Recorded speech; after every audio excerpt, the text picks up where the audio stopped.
Hello students, welcome to my channel Learning History Made Easy. So in today's video, we will be continuing with the balanced 10 mark questions and the maths of following and chronological order. So with today's video, we will be completing the model paper, that is first paper for your passing package series. So before getting into the video, if anyone is seeing the channel for the first time or if you have not subscribed to my channel, please do subscribe and share it with your friends, and also click the bell button to receive notifications whenever I upload new videos. And also, if anyone wants the PDF file of these videos, I will be giving the link in the description box. You can go to that link and download the PDF notes. So without wasting time, let us get into the video.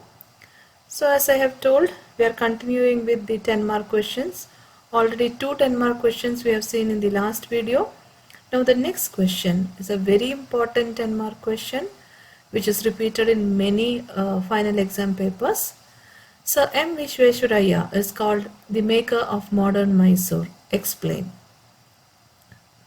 So how we are going to write the answer for this question? So as I always say, your essay should start with an introduction.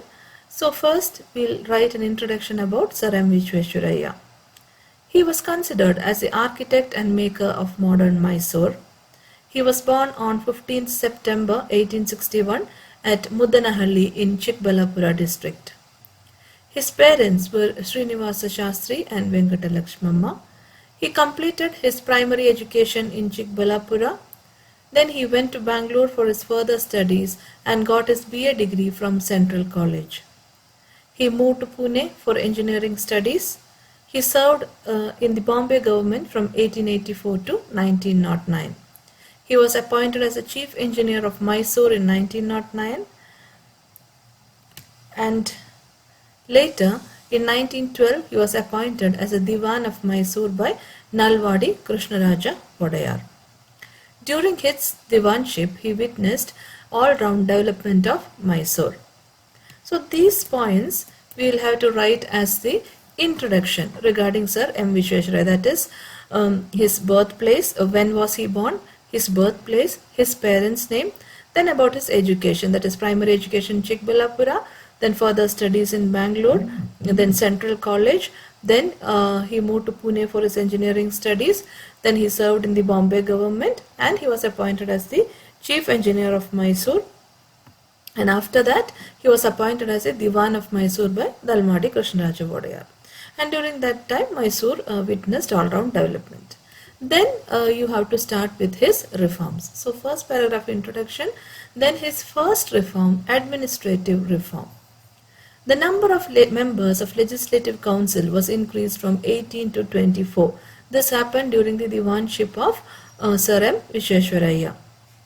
Local board and village panchayat regulations increased the number of elected members to the districts and taluk boards. Village reform committees were established for the progress of villages. He especially concentrated on the progress of villages, and for that purpose village reform committees were established. There was also a separate plan for the development of Malnad region. So that was administrative reforms.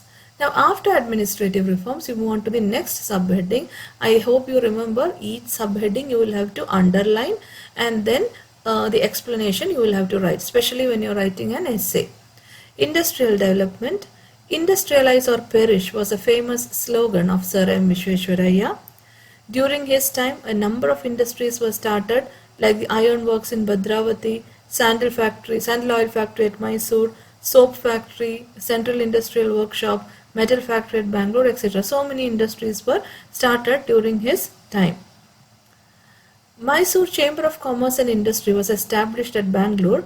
This was to support trade and commerce. And during his period, small-scale industries were developed. He gave importance to village industries and small-scale industries. Cottage industries such as weaving, pottery, woodwork, leather goods, agarbatti industries, all these small-scale and cottage industries developed. And for the support of all these, the Mysore Bank was founded in 1913 for the promotion of industries and commerce. So those were his industrial reforms. So administrative reforms, then industrial reforms.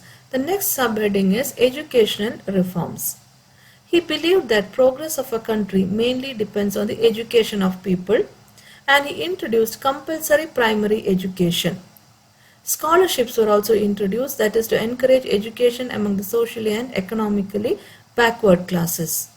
Female education and technical education was given importance, and the engineering college at Bangalore and Chamarajendra Technical Institute at Mysore was started.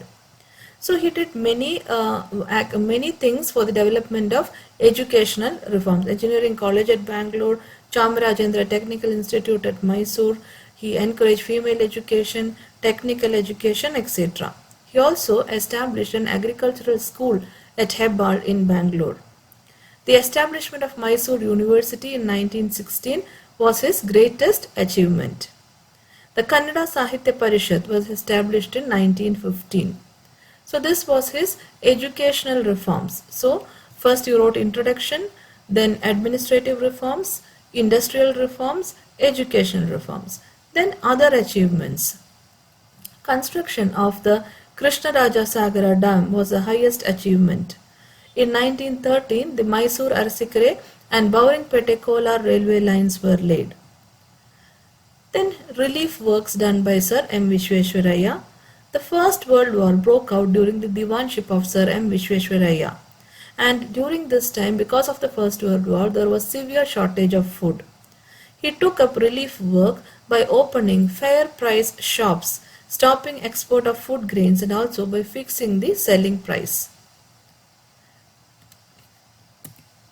And he resigned in 1918. Sir M. Vishweshwaraiah, finally he resigned from his position in 1918. But after resigning also he continued his activities.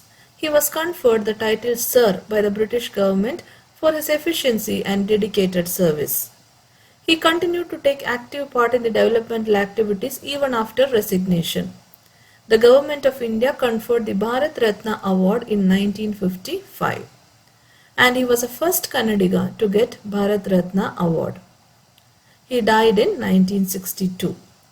And his main books were A Vision of Prosperous Mysore, Reconstructing India, Rapid Development of Industries, Planned Economy for India, and his autobiography, that is Memoirs of My Working Life.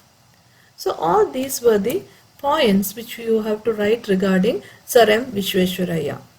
This is a very important question. If any one of you needs detailed explanation of this answer, you can go to the chapter wise videos and you will get a detailed video regarding Sir M. Vishweshwaraiah. So if anyone wants, you can go and watch those videos. Now let us move on to the last 10-mark question. Again a very important question.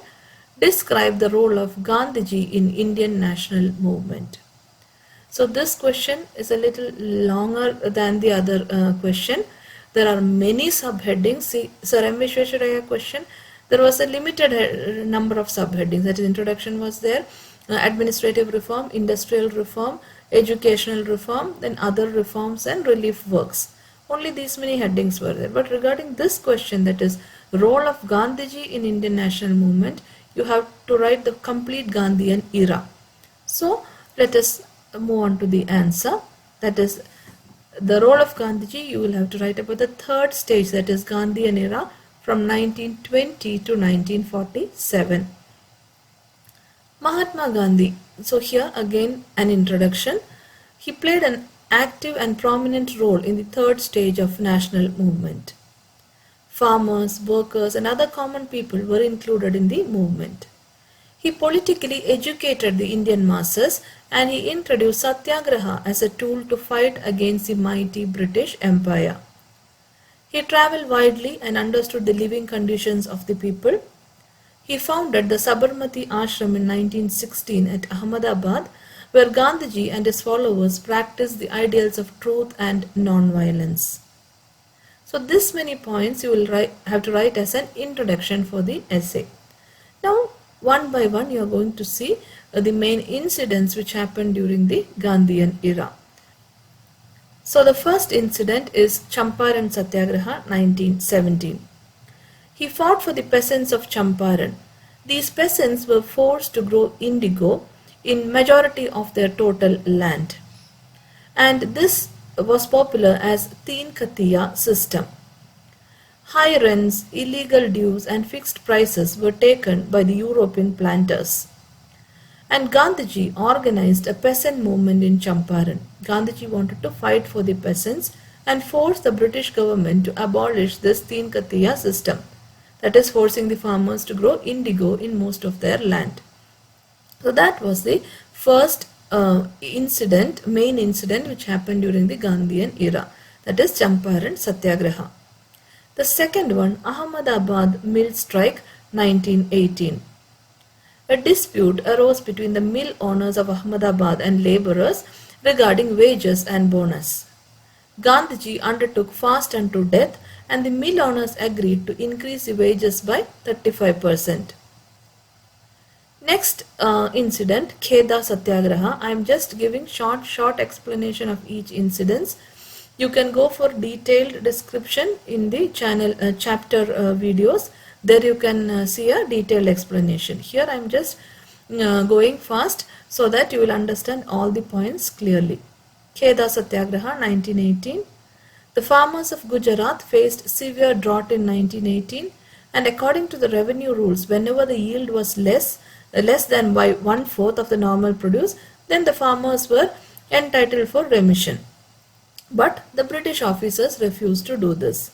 Gandhiji took up the leadership of the peasants and asked them not to pay taxes. The authorities were forced to become liberal and they collected revenue only from those who could afford to pay. This incident brought Gandhiji in close contact with the masses. So that was Kedah Satyagraha. The next incident is a very popular Jalnawala Bagh Massacre 1919. The British government introduced an act called as the Rowlatt Act in 1919. The act allowed the arrest of any person by the police without a warrant and indefinite imprisonment without a trial. Indians opposed this. Gandhiji gave a call for a massive hartal on 6th April 1919 and people gave a very enthusiastic response to this. Processions, strikes, demonstrations, rallies all were conducted and the British responded with lathi charge and arrest. A protest was held at Jalnawala Bagh in Amritsar on 13th April 1919 against the Rowlatt Act and also against the arrest of leaders. General Dyer, the commander of Amritsar, surrounded the Bagh with his troops and ordered to shoot at the unarmed protesters. The troops fired till the ammunition exhausted and thousands of people died and thousands were wounded. The world was shocked by this brutality of the British and General Dyer was only recalled from India and he was not punished. Rabindranath Tagore renounced knighthood in protest against this. So this was a very famous incident, that is Jalnawala Bagh Massacre. Next, the Khilafat movement. Muslims all over were angry with the British for the ill treatment of the Caliph, considered as a religious head of the Muslims. The Ali brothers, that is Maulana Azad and Hakim Ajmal Khan and others, formed an All India Khilafat committee and they called for a country-wide agitation. The Indian National Congress extended its full support to this movement. Bal Gangadhar Tilak and Mahatma Gandhi considered this as a golden opportunity to cement the Hindu-Muslim friendship. Next incident, Non-Cooperation Movement 1920-22. A special session of Congress was held at Calcutta in 1920 and Bal Gangadhar Tilak died on 1st August 1919 and the responsibility of the Congress fell on leaders like Gandhiji, C.R. Das and Motilal Nehru.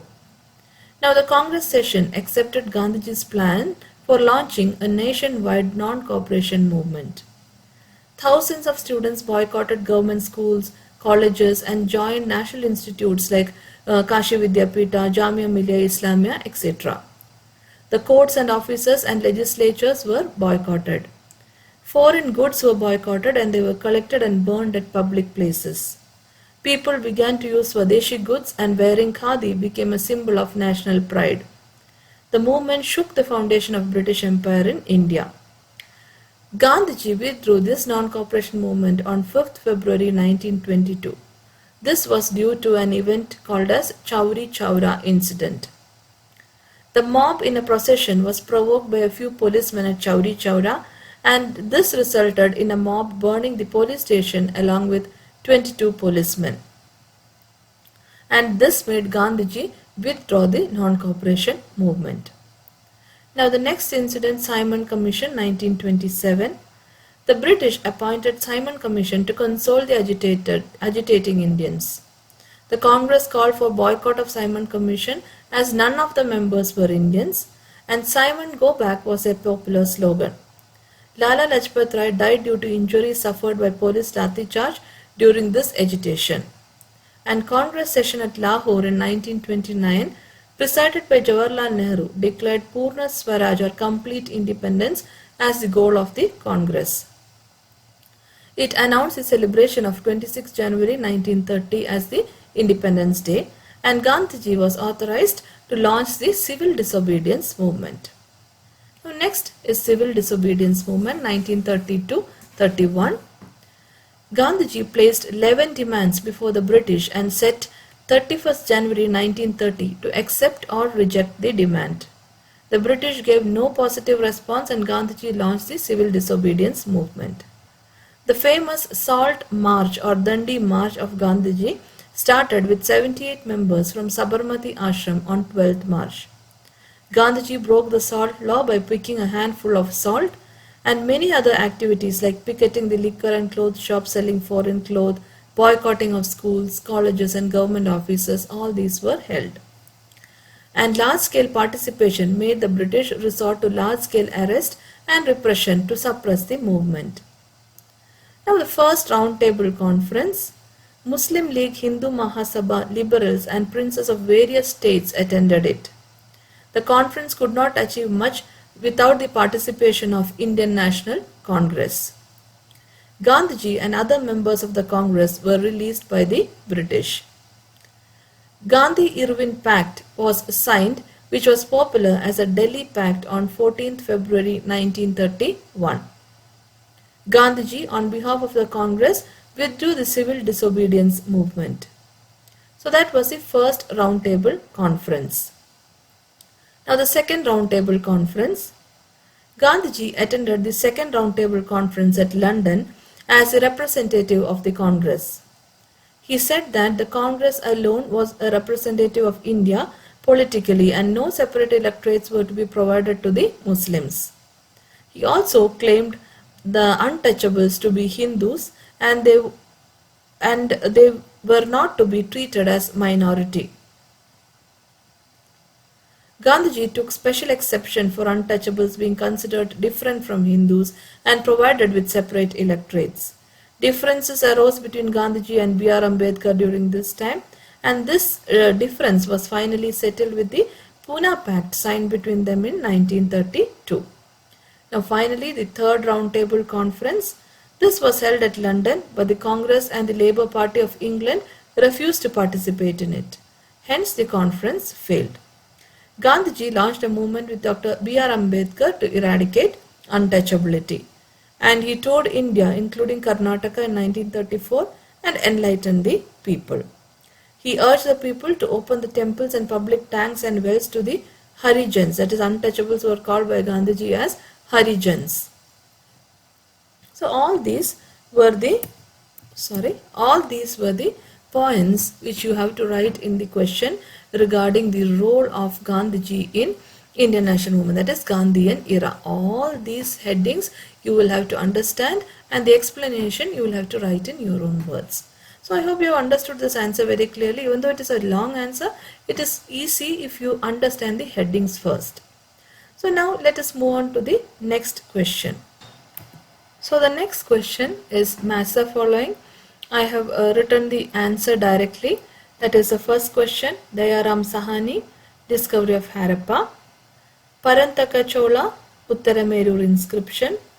Ibrahim Adil Shah is called Jagat Guru Badshah. Dadabhai Nauroji, drain theory. Sardar Vallabhai Patel, Iron Man of India. So next is arrange the following events in chronological order. I have already arranged and put it in the correct order. So here you have to always think arrange in chronological order means which event happened first. In that order you will have to write. So in these events which are given, the first event is birth of Buddha, which happened in 563 BC. Second is Battle of River Narmada. Next, establishment of Bahmani dynasty, 1347. Then establishment of Dini Ilahi, the religion, 1581.